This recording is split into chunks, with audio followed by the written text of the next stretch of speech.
This is americaswebradio.com, the best in chat radio designed just for you. Welcome. You found Buzz Off with Lawyer Liz on America's Web Radio. I'm your host, Lawyer Liz, and while I am an attorney with the Atlanta office of Hall Booth Smith, the Buzz Off Show is not legal advice. Instead, it's a weekly look at all the buzz surrounding drones, autonomous vehicles, the Internet of Things, and all of the technology in between. So, welcome, and today we're going to take a break from the last couple of shows where we looked at securing campaigns and elections and all the technology and how that's changing the way we're running political campaigns and elections. And instead, going to pick up with a feel-good aspect to drones and technology with if anyone was watching the news or really on social media within the last couple of weeks, you've probably seen alerts on weather issues. There was Hurricane Matthew and then storms that hit over on the West Coast. And what you may have noticed were there are a lot more about what drones were being used, both in inspections as well as search and rescue. In fact, it was thanks to Twitter that a gentleman in Texas noticed that there was flooding in North Carolina through a drone photographer's footage that he posted on Twitter. Contacting the drone photographer, they were able to identify that it was indeed the Texas resident's brother's house in North Carolina that was flooded and in need of rescue. And through Texas, North Carolina photographer, and FEMA crews, they were able to rescue his brother. So we're going to hear a lot more stories like that on the great uses of the photography, the footage of drones.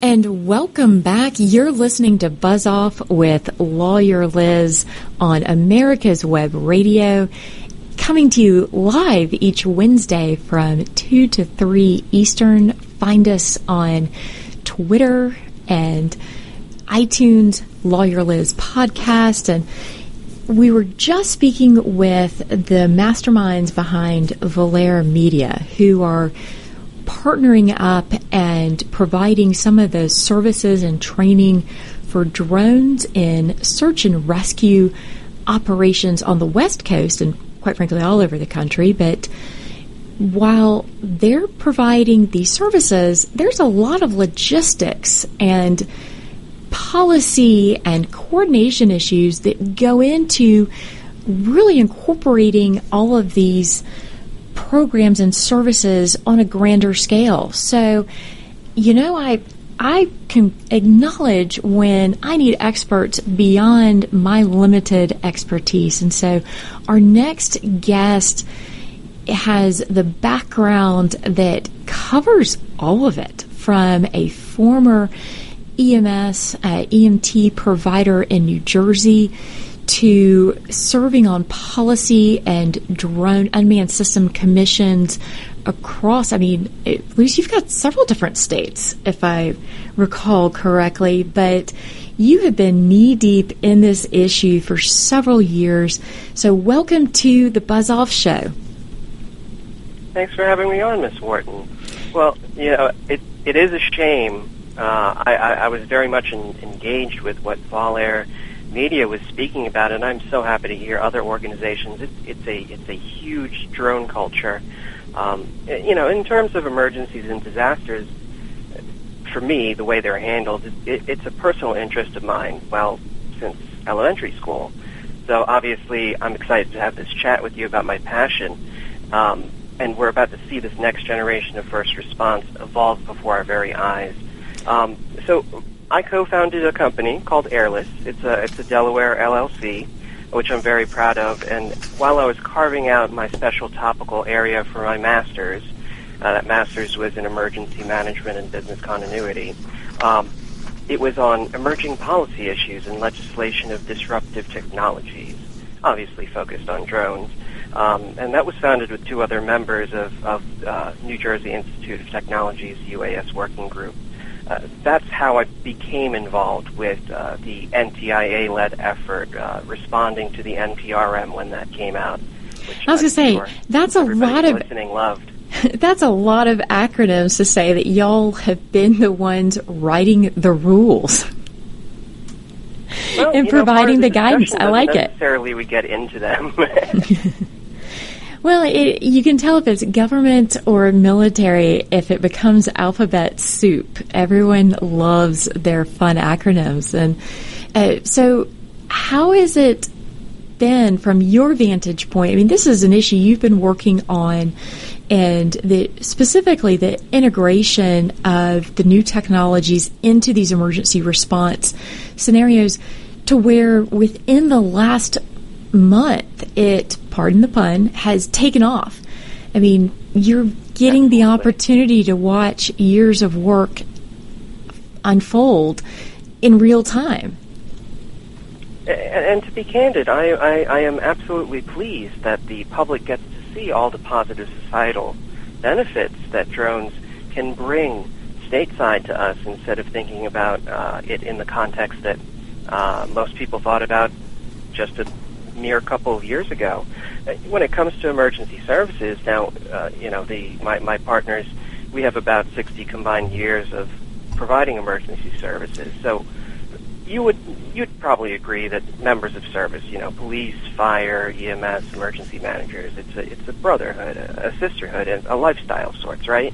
I mean, y'all run in where everyone else is running away. So, yes, and you are willing to assist people in truly sometimes at our worst. I mean, when we're injured, hurt, scared, we're not on our best behavior always. And y'all are willing to do it. Going to your question, it helps when people who have been in those roles, it benefits those agencies to speak with people who have worked the streets, to truly show, explain, understand this new tool that we can put in our toolbox. Because it is exciting to get the picture, but there's more to it than just a picture or something that you get off of the sensor. It's kind of like that needs analysis, where if you have been a first responder, you have some street smarts, per se. And that's a differentiation I think people will learn as they move along, because most people are used to steady state. They're used to everything being normal, and people don't particularly think about emergencies and disasters, because sometimes you're in a low risk area, or you're at low risk to be in an emergency. But it's a different breed of person who runs towards somebody calling for help. Well, and to have that understanding of the technical background or familiarity with unmanned systems, but also the understanding of what's needed, because if drones are in the wild west of the skies, then when you bring the Wild West to, I don't know another good analogy, but a disaster or emergency scenario where the rule book in some ways has been thrown out. As you said, the normal is no longer what's happening.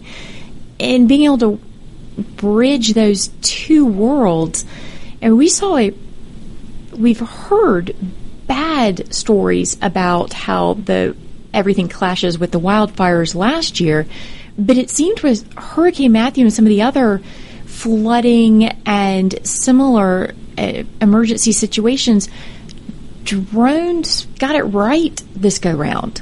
What's changed? Yeah, and I think a great way, we're thinking about Wild West, but I think a great way to illustrate this is it actually comes from one of my professors during the graduate work I was doing for emergency management.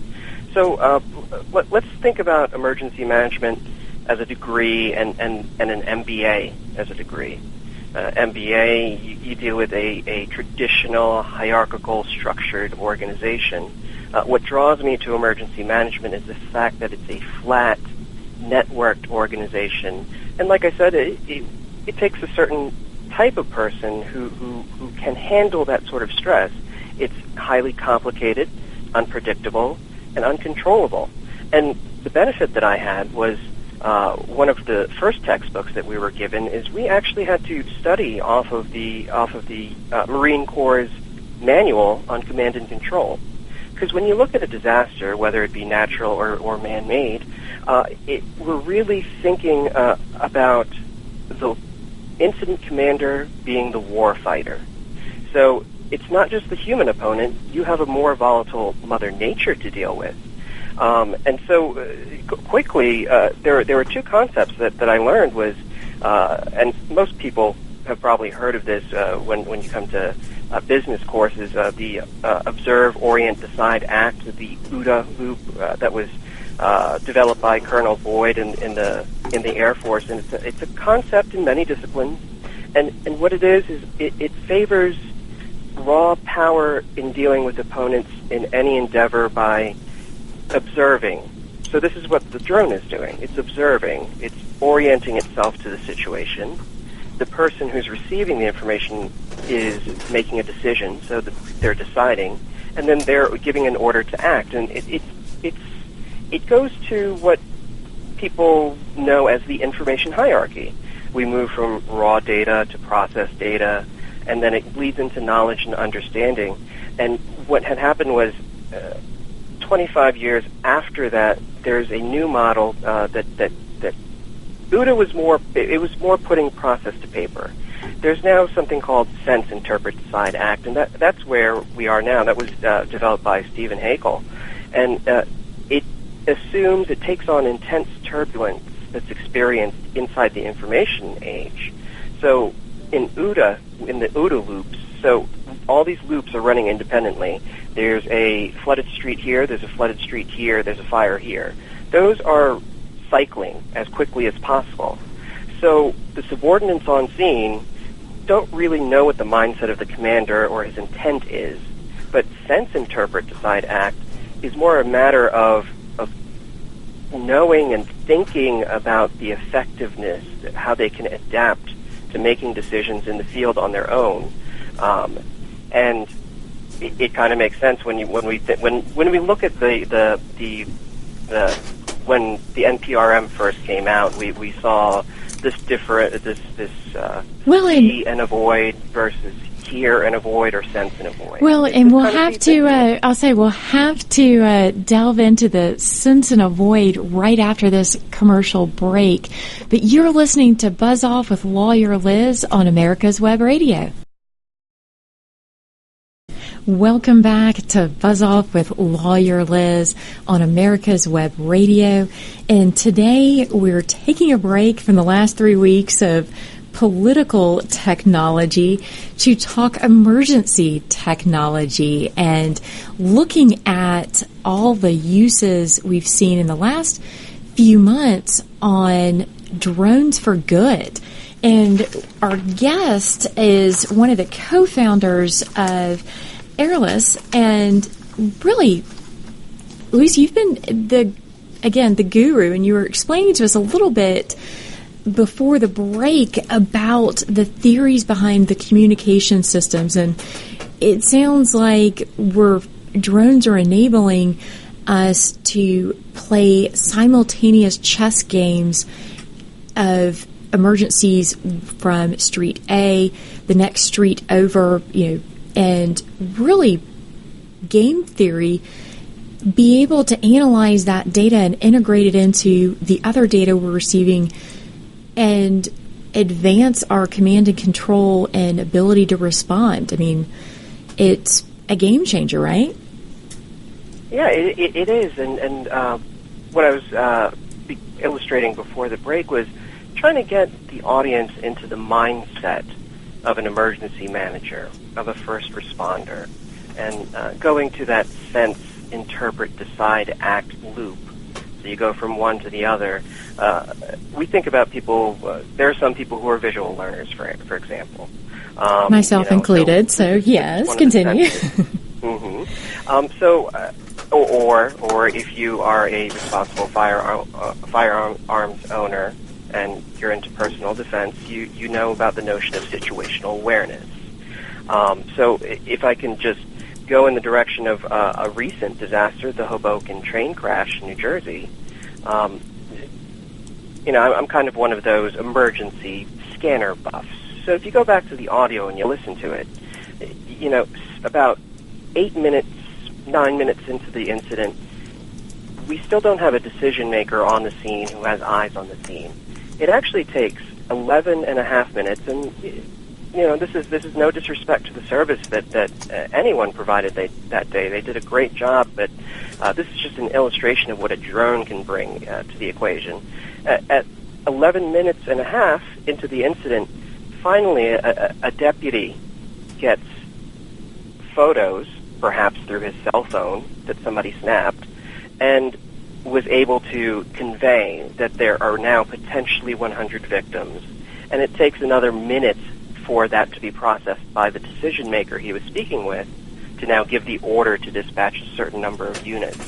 And if we can cut those decision-making cycles times down, it would be of great benefit to the response capability for any emergency response organization, whether it be just a regular emergency or a disaster. It's really having the eyes on the scene, having everyone who is responding plus dispatch and emergency operations, everyone has the same common operating picture.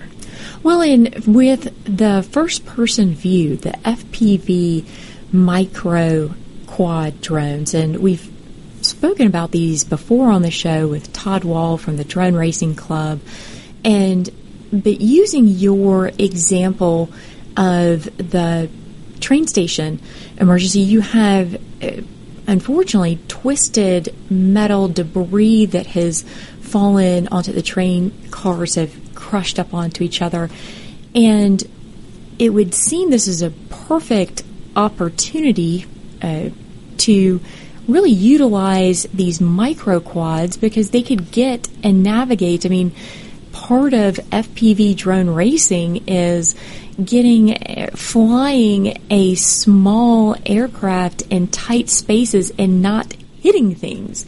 So with that, absolutely, and for the FPV enthusiasts who have fun with racing indoors, and I don't want to. Are you biased against the FPV situation? But if it had happened in a subway tube, what you're proposing would be of great benefit to a first responder who you'd have to walk into the tunnel to find out what's going on. And we could have responders that go in and get their situational awareness immediately. Well, and the feed that comes from the cameras, can be relayed simultaneously, with only microsecond delays between screens, and get that immediate data coming back, which is invaluable when seconds count and you've got to get, the golden hour. You've got to assess what's going on if people need help immediately, and certainly hearkening back to your medical training. I mean, seems like it would make your job a lot easier. And I have fun when we have these conversations, because this gets into other areas. You're the one who had helped me understand the involvement of FTC when it comes to privacy concerns, and as you know, I take a certain position when it comes to the FCC, and hopefully you've gotten your ham license. We're not going to. Sure. We're still studying. But are you familiar with FirstNet, the first responder? I'll say share a little bit about it with us, because while we have the benefit of some of the knowledge, that not everyone listening has the same background. So please enlighten us. And I thank him for his time. Yesterday I spoke with the president of the FirstNet initiative, which is to take all 50 states and its territories and move first responders into what we know as consumer cell phone data. These sort of packages, so that now first responders have the same equivalent that we have on our phones to Periscope or Snapchat to our friends, to the first responder, giving them a particular bandwidth so that now they have priority on that network. And not only do they have priority on that network, can the audience envision a day where instead of hearing all radio chatter in a high-speed pursuit, the Operations Center has real-time live dash cam footage as well as a drone transmitted through these cellular networks? And you know, it's a challenge, as you know, Ms. Wharton, when it comes to policy on the state level and funding. Some people can be a little trepidatious when it comes to there's something new that we're going to have to pay for. But the way that T.J. Kennedy, he's the president of FirstNet, the way he had explained it to me was we have units out there that are already using cell phones and air cards.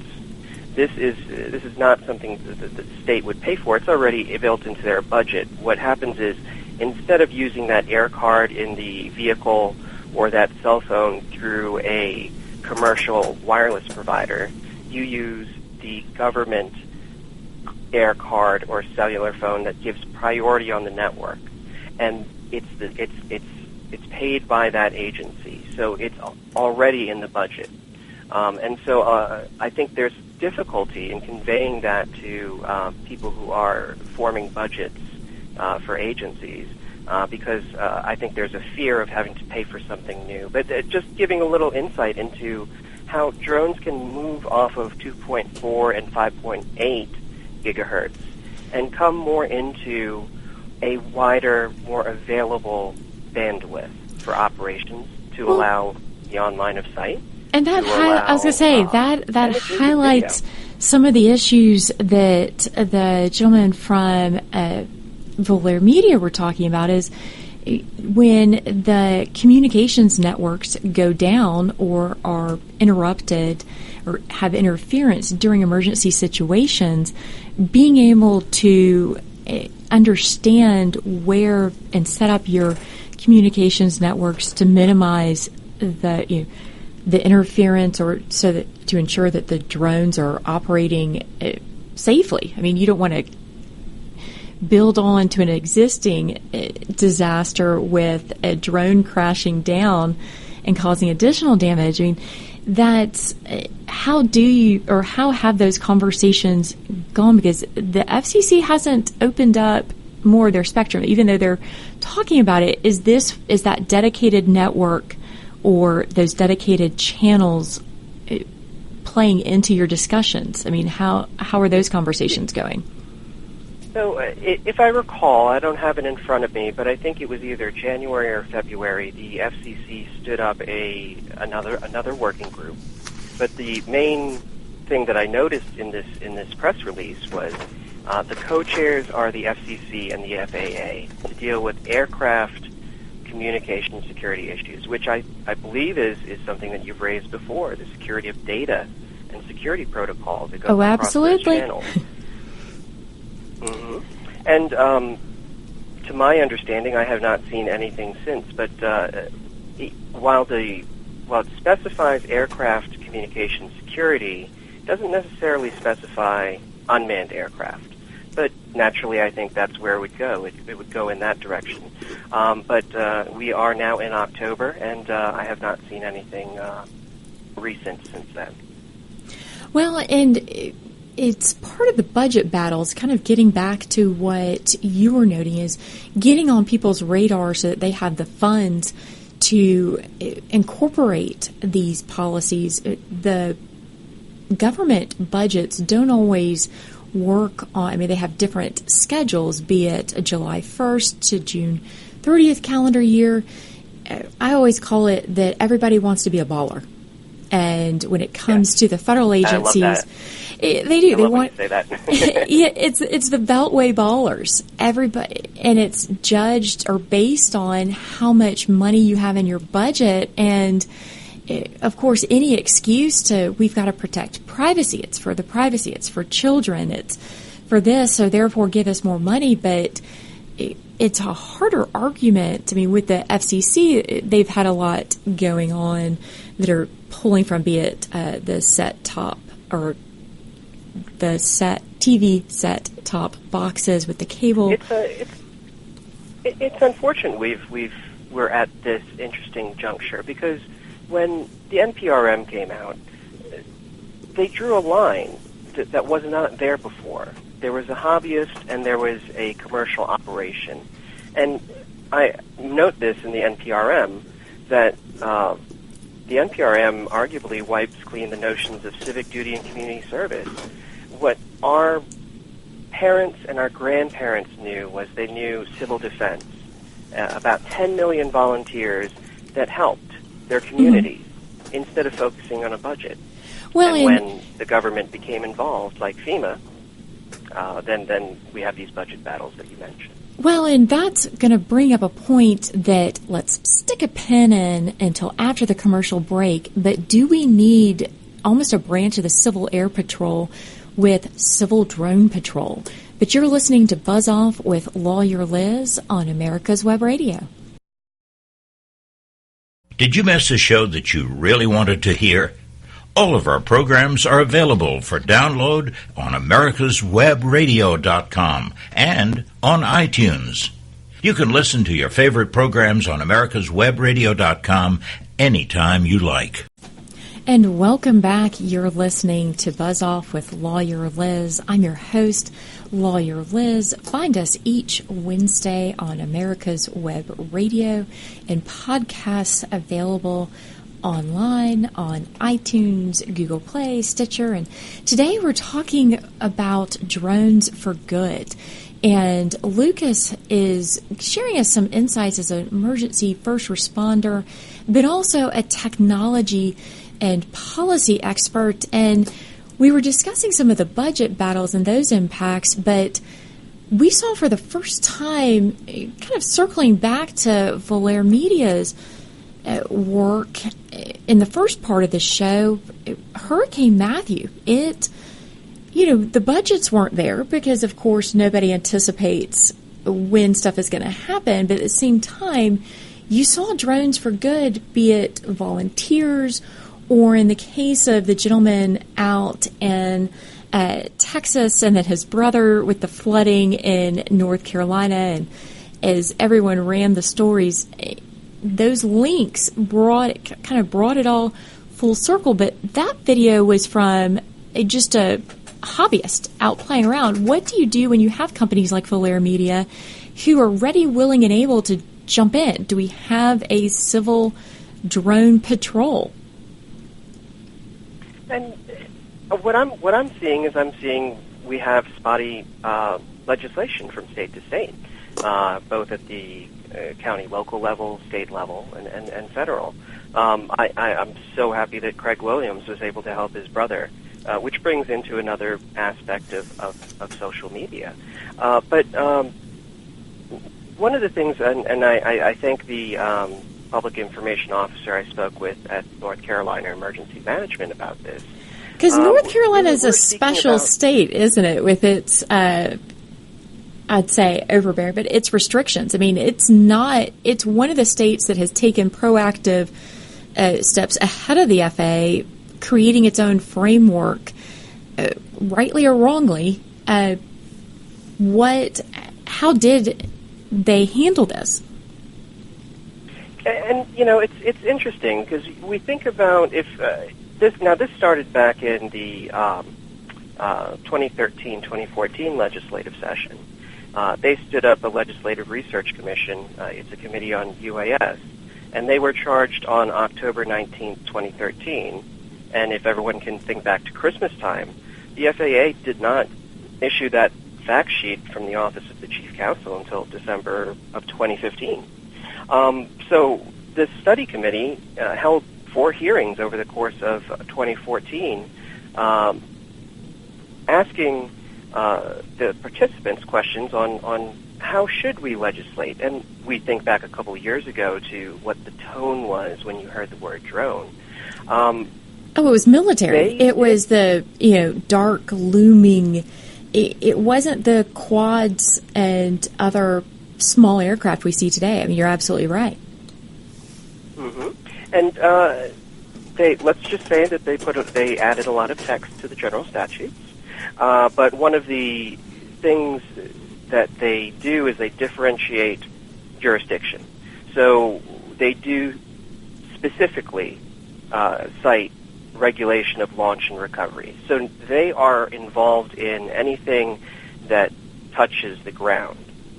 Above that, they don't. Whereas you come into a county like Rockland County, New York, for instance, their law, their ordinance that they enacted, local law, first paragraph actually reads, drones can fly at altitudes below the navigable airspace, generally 400 feet, which is not within the jurisdiction, regulation, and control of the Federal Aviation Administration. So I think it's a matter of educating people who are... Absolutely. Educate and engage, right? Absolutely. Absolutely.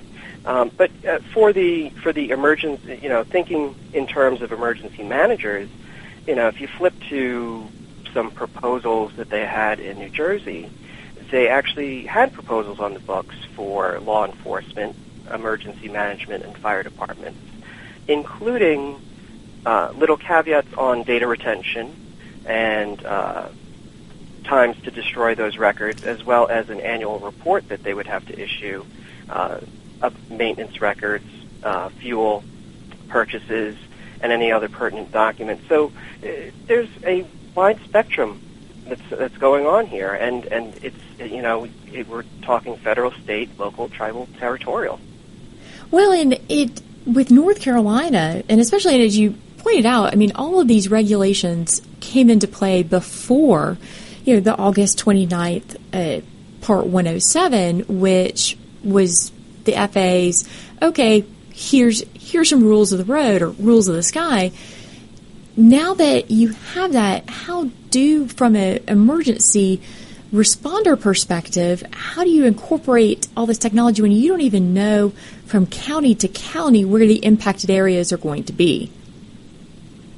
And that's a challenge. And it's one point that I discussed with that PIO at the State Emergency Operations Center. We were talking about volunteers. We were talking about the scenario where the guy on social media was able to guide the drone and the FEMA rescue boat to his brother. I was saying, and for full disclosure, and Craig Williams is a colleague of some of my close friends, and amazing story if anyone hasn't found it or followed it. But sorry, had to throw that in because shout out to the great small world and the great work that happened there. International news. I know. And since we made international news because of Hurricane Matthew and the positive societal benefits of drones, when I asked about volunteers, that's handled by the North Carolina Division of Aviation, and they actually advise local governments that if they hire they contract out to a company like Airless, like my company, that they need to ensure valid FAA credentials and insurance. But short of that, there wasn't any other iteration of the people the Good Samaritans, the Good Samaritans that don't seek payment for their civic duty. Well, and looking at companies like Volair Media as well, you have people who are willing to, hey, we'll take our expertise in the aircraft, the systems, and how can we help you? But those channels, the fact that they're only now the channels of communication opening up, are we late to the game, or how quickly are we going to have to try to catch up? I think this will. I don't have an answer for that because of how volatile. But you're the expert. The industry is, and yes. with so many stakeholders, I'm talking legislators all the way down through companies and individual hobbyists. Well, and we're expecting just legislators. Like the recent FTC workshop. I mean, it is a ongoing discussion. That, absolutely. Has carried over from NTIA meetings to the FTC workshop. Well, and with that, I mean, you've got technology that is rapidly evolving from its early days that it doesn't look the same at all. And the nation's infrastructure is changing between everybody trying to fight for space on the 2.4 and 5.8. I mean, every internet-connected device. You have legislators and policymakers who can't keep up, nor should they. We don't want them to be experts on everything. We want them to instead have a network of experts such as yourself, such as Volair Media, and such as this show hopes to be, to craft those communication channels so that when they are facing this, they know who to go to. That seems so key, but how, and we saw with the FAA's coming forth with the Part 107 before that, they started giving a warning signal to some of the states, such as North Carolina, saying, you're stepping on our toes potentially. And then you've got the FCC and the FTC, be it the safety of the aircraft themselves and consumer use to the data and the privacy issues and the communications. It seems like everybody's trying to fight for space in here, and that's before we even start talking about the operators and all the companies and everything. Who's going to play referee, do you think?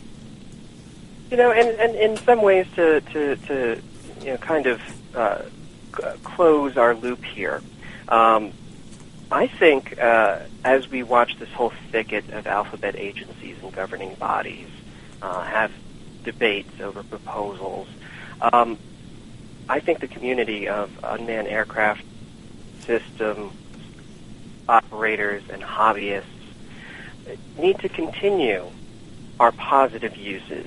The UAviators, Volair Media, continue to, as you know from the beginning of our conversation, go towards helping fellow humans, life-saving and humanitarian exactly. missions. Well, and I think more people there's will be able to see the benefit, the potential that's there. There's a lot of potential and a lot of room to grow. So hopefully, Lucas, you will join us back on the show. You've been listening to Buzz Off with Lawyer Liz. I'm your host, Lawyer Liz. Follow us on Twitter. Find us on America's Web Radio. Thank you to the station and my firm, Hall Booth, and my guest today. Join us next time. This is America'sWebRadio.com, the best in chat radio designed just for you.